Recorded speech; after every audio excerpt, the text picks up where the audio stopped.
Alhamdulillah. Assalatu wassalamu ala rasulillah. Ashadu an la ilaha illallah wahdahu la syarikalah wa ashadu anna muhammadan abduhu wa rasuluh alladzi la nabiyya ba'dah. Alhamdulillah, ikhwatu fillah, kita bertemu lagi hari ini di majelis ilmu sebagaimana di permintaan ikhwatu fillah. Hari ini buat sekedar ya ngebadal ya, kita lanjutkan saja. Untuk sekarang temanya yang kelewat kemarin ya, tentang tayamum ya.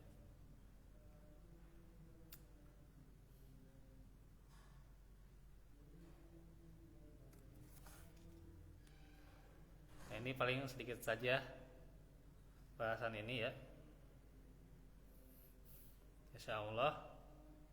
Jadi ada beberapa nih nanti yang pembahasan kita khususnya untuk yang Selasa Rabu ya, mungkin 3 target ya insya Allah ya. Pembahasan akidah kita selesaikan sampai di urgensi syahadatain bab 1 ya. Terus pembahasan tayamum ini juga beresin ya. Nah itu satu lagi akhlak ya gitu. Nah itu 3 minimal ya gitu. Tadinya saya mau 4 ya dengan tafsir agar beres ya halaman 15 ya kalau nggak salah ya. Tapi ya itu ya, wallahu alam, nanti muncul lagi persoalan ya waktunya ya, karena ini waktu ya, apalagi ya tidak ada wifi untuk dimanfaatkan ya seadanya ya. Yang penting kita berjalan aja ya.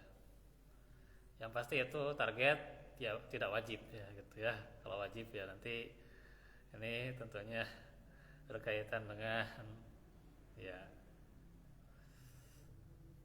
tahu sendirilah gitu ya.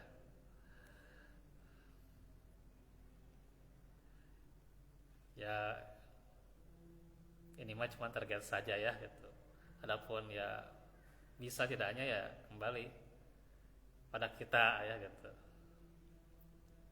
Ketika Allah memudahkan setiap perkaranya, maka pasti akan lancar gitu ya gitu. Nah itu ya. Baik, untuk hari ini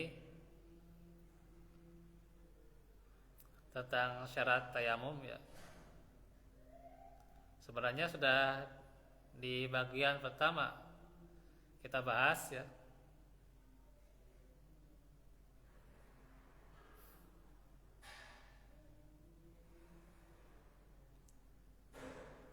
Dan udah ya sebab-sebab dibolehkan tayamum.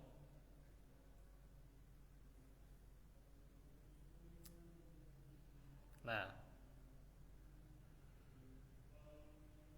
sebagian kita bahas saja ya, bahwa tayamum itu dibolehkan apabila tiada ketersediaan air ya. Seperti tidak mendapati air sama sekali dalam suatu wilayah, atau mendapatkannya hanya ada uzur ya, ada halangan. Maka disebut juga ketiadaan air secara hukum. Seperti mendapatkan air tapi tidak cukup untuk taharah, atau membutuhkannya itu untuk minum misalnya ya, untuk yang urgen ya, atau misalnya untuk mengobati luka, atau misalnya ketika seseorang terkena penyakit ya, dan penyakit lukanya yang parah, sehingga kalau menggunakan air bertambah parah ya, atau lebih lama sembuhnya ya, atau airnya sangat dingin, dan menurut tinjauan medis itu bisa berbahaya. Sementara nih, kita tidak bisa menghangatkannya ya. Meskipun ya dengan mengupah orang atau air itu sebenarnya ada ya di dekat kita, tapi tidak mampu mengeluarkannya sebab ya tidak punya alat ya, seperti tali, ember atau lainnya. Ya sekarang banyak ada sanyo ya, ada sumur bor gitu ya, gitu, komplit lah gitu ya, untuk mengeluarkan air ya gitu, untuk tarik air ya, nyedot air itu. Nah itu ya, cuman itu juga kan mesin tuh ya, ya kalau mesinnya rusak juga kan, nah ini ya, atau mesinnya berulang kali tidak mengeluarkan air gitu ya, itu juga jadi kendala ya. Atau misalnya juga sebab-sebab yang mengkhawatirkan ketika ingin mengeluarkan atau mengambil air ya, akan khawatir keselamatan diri, kehormatan atau harta ya gitu. Karena mengambilnya tempatnya jauh ya, harus misalnya terjun ke kali itu ya, yang tidak ada ya, kita nggak punya tali, nggak punya ember, nggak punya ini, nggak punya alatnya gitu ya gitu. Sedangkan harus terjun, kan harus ini ya, mengorbankan nyawa gitu ya. Maka ada uzurnya ya. Atau sakit, dan dalam kondisi-kondisi kritis seperti ini dibolehkan ya. Dibolehkan tayamum ya. Dibolehkan untuk tayamum ya, sebagai ganti dari wudhu atau mandi besar, dan dibolehkan melakukan berbagai peribadahan sebagaimana kalau dibolehkan dengan wudhu ya, ya dengan diantaranya kan sholat ya, sholat ya. Nah itu iya, menggantikan kedudukan wudhu secara total, bisa dikatakan demikian ya. Berdasarkan sabda Nabi dalam hadisnya, debu tanah yang suci merupakan sarana bersuci bagi seorang muslim meskipun ia tidak menemukan air selama 10 tahun, atau air itu berada jauh dari kamu, dan untuk mengambilnya ya ada masyakoh ya, ada kesulitan, ada berat ya gitu. Maka dalam keadaan seperti ini boleh tayamum. Adapun jika engkau dalam keadaan sehat, lalu jika kamu menggunakan air khawatir waktu sholat habis ya, seperti bangun tidur dalam keadaan junub ya, lalu jika mandi matahari mau terbit nih gitu ya, maka harus mandi dan tidak berdosa melakukan sholat setelah terbit matahari karena adanya suatu uzur ya. Itu hadis yang mana? Hadis yang telat bangun subuh gitu ya, gitu. Telat bangun subuh, kapanpun bangunnya gitu ya, maka ya sholatlah gitu ya, karena Nabi juga ya bahkan wudhu kemudian sholat qobliyah subuh, kemudian sholat subuh ya, walaupun keadaannya telat ya, ya berarti ya ini juga bisa ya, saat keadaan junub ya, matahari akan segera terbit ya, atau memang sudah terbit ya gitu ya, aduh kebluk teuing gitunya kebluk ya, kebluk, sehingga habis waktunya ya gitu, ya udah mandi gitu ya, kemudian ya qobliyah subuh juga nggak apa-apa, qobliyah ya gitu. Kemudian sholat subuh ya. Gitu.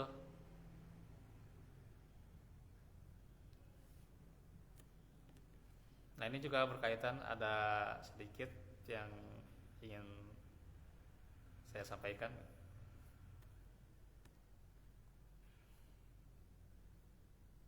Bentar.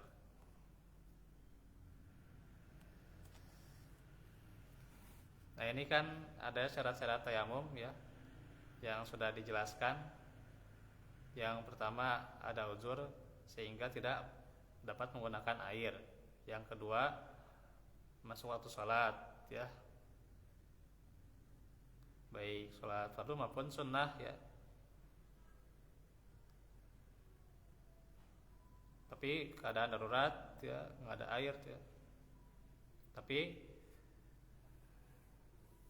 misalnya juga yang ketiga mencari air setelah waktunya, waktu sholat ya gitu ya, tapi nggak ada gitu ya gitu. Terus yang keempat, tidak dapat menggunakan air karena uzur syar'i, seperti takut akan pencuri tadi ya, atau keamanan atau kehormatan atau nyawa ya gitu, atau ketinggalan dari rombongan juga ya gitu. Nah itu juga.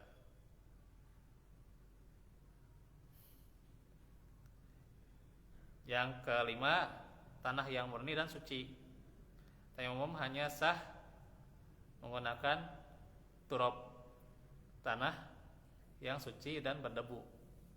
Bahan-bahan seperti misalnya semen ya, batu, belerang itu terbisanya gitu. Pada bertayamum pakai belerang, kayak semen gitu ya.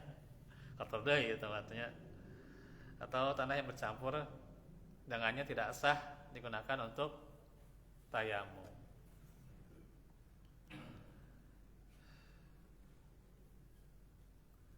Nah, terus juga di sini ada juga penjelasan bahwa debu yang digunakan untuk bertayamum boleh ya dengan debu tanah yang suci dan dengan setiap apa saja dari jenis tanah seperti pasir, batu, atau selama dari jenis tanah ya gitu. Asal tidak bercampur seperti tadi ya, misalnya dengan semen atau belerang gitu ya, dan sebagainya. Ini selanjutnya nanti tata caranya di waktu Selasa depan ya, karena udah masuk ke Selasa kedua ya. Ya, Selasa kedua ya. Nah, ini nih. Kalau keadaannya musafir gimana? Yang pertama, yang dibolehkan tayamum itu, ia yakin bahwa di sekitar tempatnya berada itu benar-benar tidak ada air, maka boleh langsung tayamum tanpa mencari air terlebih dahulu, karena dia sudah yakin ya. Ilmu yakin ya gitu. Dengan keyakinannya ya tidak ada air gitu. Ya udah tayamum. Kedua, tidak yakin, tetapi ia menduga bahwa di sana mungkin ada air, tetapi mungkin juga enggak gitu ya, gitu, ragu-ragu imannya. Pada keadaan demikian, ia wajib dahulu mencari air di tempat-tempat yang mungkin ada airnya ya. Nah, kalau nggak ada ya baru boleh tayamum ya. Jadi kalau ragu-ragu cari dulu gitu ya. Nah, terus ya yakin. Nih yang ketiga, yakin ada air di sekitar tempatnya, tapi ada kemungkinan. Kemungkinan yang pertama, apabila tempat air itu dekat, berada pada jarak yang layak dijangkau. Ya, misalnya mencari kayu, mengambil rumput, atau untuk mengembalakan hewan, maka ia wajib mengambil air itu dan tidak tayamum ya. Yang kedua, mengambil air itu jauh ya. Jadi kalau mau ngambil air waktu sholat habis ya, maka ia boleh tayamum. Ketika itu dianggap tidak mendapatkan air ya.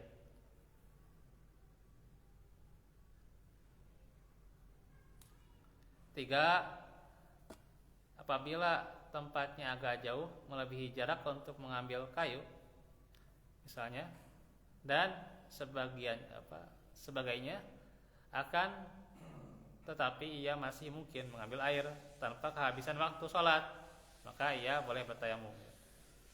Sebab berjalan melebihi batas tersebut dianggap apa? Masyakoh ya, berat. Ya.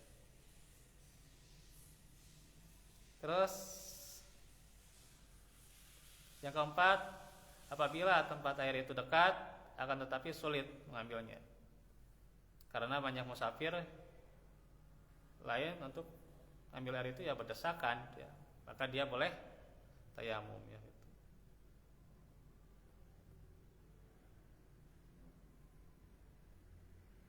Ini ada bahasan juga nih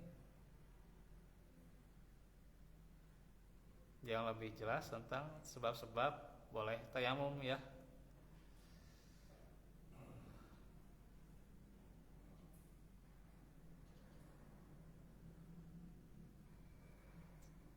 Cuman ada 8 poin ya.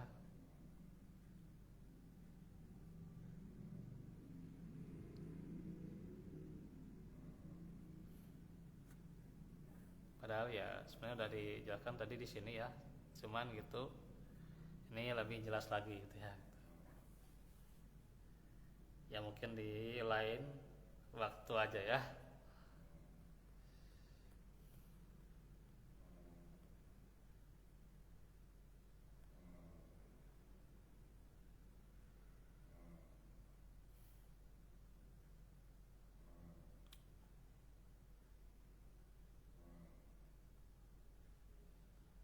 Ya ada beberapa ya di Telegram nggak dijawab ya.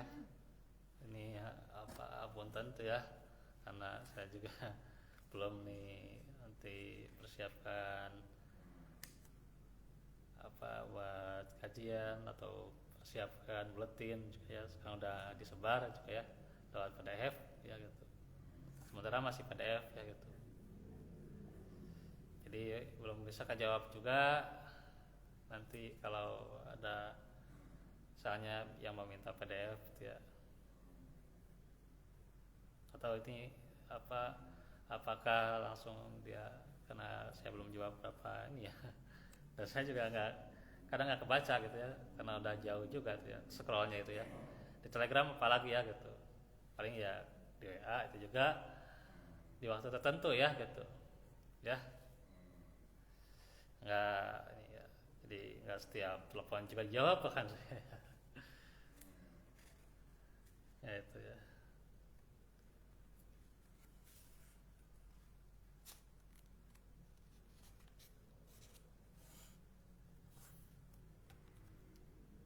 Sekarang lebih 37 ya, maghrib lebih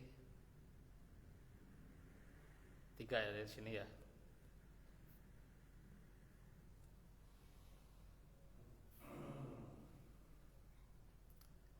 Paling ini aja ya, nanti kita teruskan aja di Selasa depan untuk pembahasan ini ya,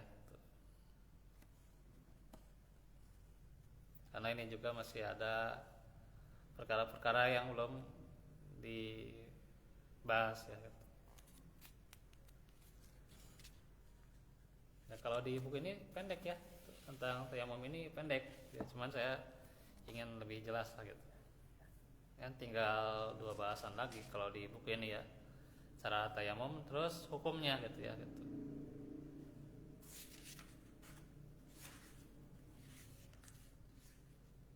Nah itu, jadi kalau ini bisa cepatlah tamat lah gitu ya. Ya Februari juga tamat punya itu, karena ya tinggal 2 bahasan lagi ya gitu tentang tayamum ya.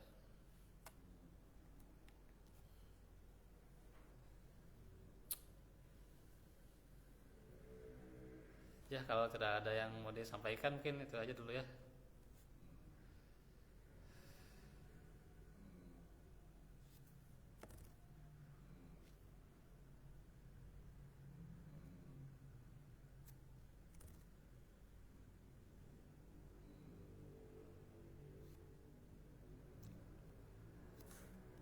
Oke.